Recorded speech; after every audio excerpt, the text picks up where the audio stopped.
This game has some epic boss fights, riveting PvP, No! No! cool loot, and still a few bugs left to iron out. It's like us, look on the minimap, we're on the same team! This past week, I've really been enjoying the Vaultbreakers Playtest. Therefore, I decided to make a little video discussing what I liked and what I thought needed some more work. Here you'll see an overview of what we will go through in the video. Things that were great were the map design, the PvP experience, the character design. And things that need a little work is the quest rewards, the consumable system, and the gear affix / gear score system. So let's talk a little bit about map design. What I found great about it was that it was great fun to explore. There were many different and varied areas in the same map, many different monster types giving a varying feeling as you go across the whole map. And there was a feeling of progressively expanding the places you could go on the map as you progressed in the game. And that leads me to hidden areas. There was always this feeling that you could find somewhere completely new with new rewards and new interesting monsters to fight, or even new bosses hiding behind a special wall or a new mechanic. And there was also so many ways to traverse the map. Many small hidden paths, many bulbs that could launch you over walls that otherwise would be hard to pass, small teleportation stones that would let you completely change the way the map plays in terms of PvP, as you could see someone teleporting out of the map or activating a teleporter, and then very fast be on their side of the map and maybe even contest that teleport. So it led to a lot of fun and interesting interactions throughout my gameplay. Now let's talk a little bit about my PvP experience. As I was playing with a friend, I got the chance to see many different compositions of different champions throughout my play. And it was really noticeable when you met different compositions of champs. They all had different kits and it worked really well together. I was playing a beefy character and I kitted him out to take a lot of damage. And then I made him slow the opponents a lot and stun them a lot, in order to set him up for my friend who was very aggressively geared towards dealing high damage in short time windows. When we met more ranged compositions, it was always interesting to try to catch them and see what tricks they had up their sleeve. And when we met more melee focused compositions, it felt really cool to mash together and have like that beefy feeling, but still have the fights last about as long as you want. And that brings me to the next point. Like, when we had the same gear level as our opponents, it felt really good. Like, the fights are not too long. They are not like we are big sponges, but they also didn't end too quickly. There was definitely like a back and forth, and you used your cooldowns, and you felt like you had impact into the fight. And also whether your friend was able to maybe take a little break and heal up or things like that. It made the game feel very alive, how the damage and the defensiveness is tuned in the PvP. With the caveat that you need to have the same gear score, because whenever we would meet someone who was severely less geared than us, it would just be over in a minute, like in a second more correctly. So that was a little sad, and I hope that maybe there can be some sort of system where you might only be matched with people who are within a certain range of gear score. That might help this problem a little bit, but I don't know, I'm not a game designer. Now let's talk character design. As I alluded to before, I played the beefy character called Bjornir, and he was very fun. He fit the role identity very well. It looks the way he feels to play, and it was very fun to just be this big meatball that no one could come through. That being said, I didn't get the chance to play any of the other characters due to just a lack of time. But seeing other people play them, I got the strong feeling that they really shined in their own role, in their own part of the game. They had a very defined character, and you could see that in their abilities and in the kit that they had. And it made the game feel very cool and very fun, as I talked about earlier. Like, the composition of multiplayer PvP really felt alive because of this strong role identity there is within each character. And also, there is this system of perks, which I found very interesting, where you get to choose different specializations for your character that gave you a kind of a lot of opportunities to scale your character with different stats on your gear. So many characters could scale both ability power and attack power, and some, of course, had more of a defensive leaning, and some had more of an offensive leaning. But it felt impactful to choose which stats you wanted on your character and try to match that with the perks. So I really liked those parts about the character design.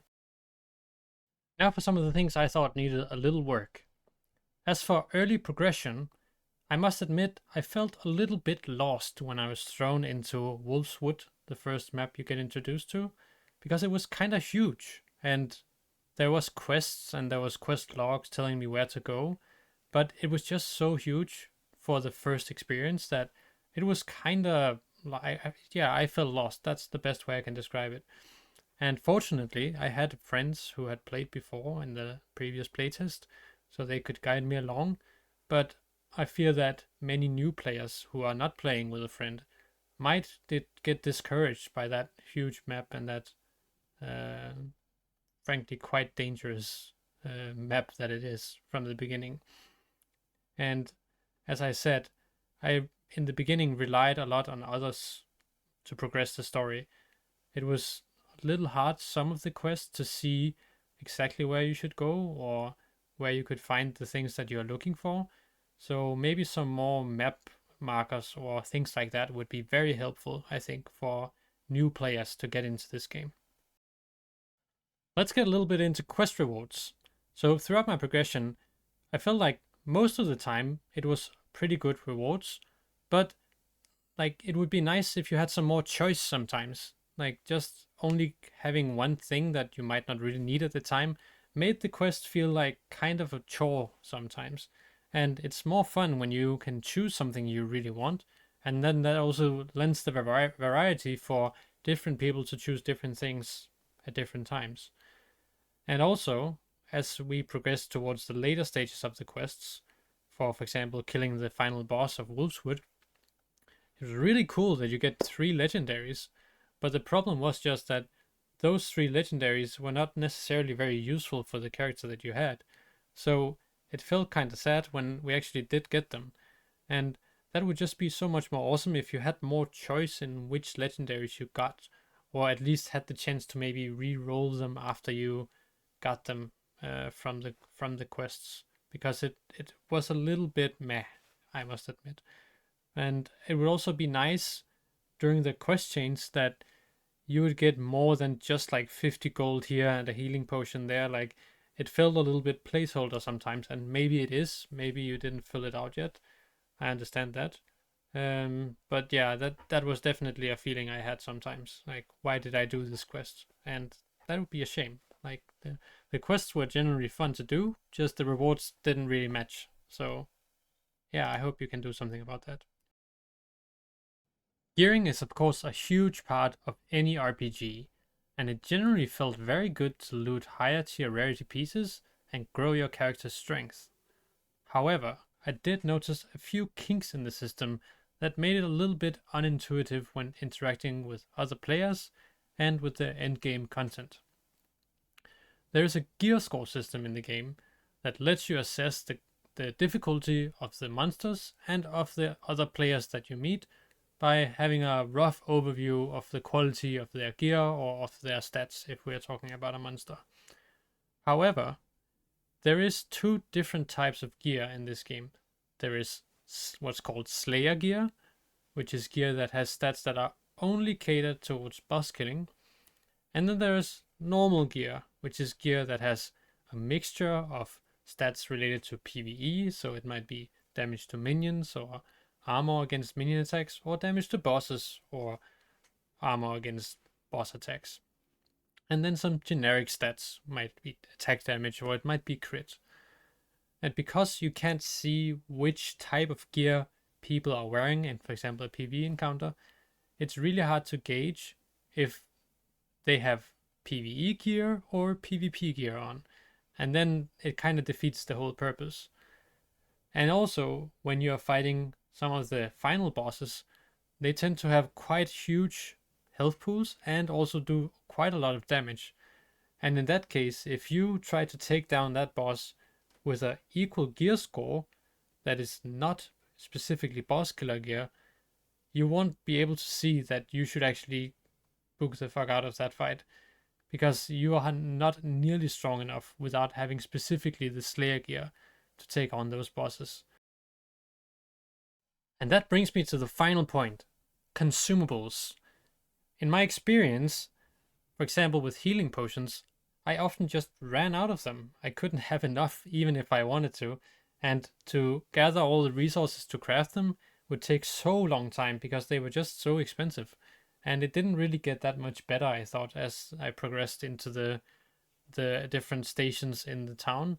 So I often found myself without healing potions or having to go and grind mobs that would drop them. And of course, maybe that's a design choice, but it just felt like I was out of them all the time, and that was a bit annoying.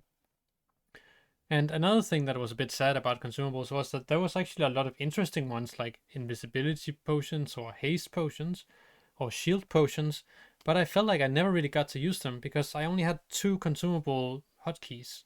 And I generally used one for food just to heal up slowly once I'd taken damage from maybe a PvE encounter.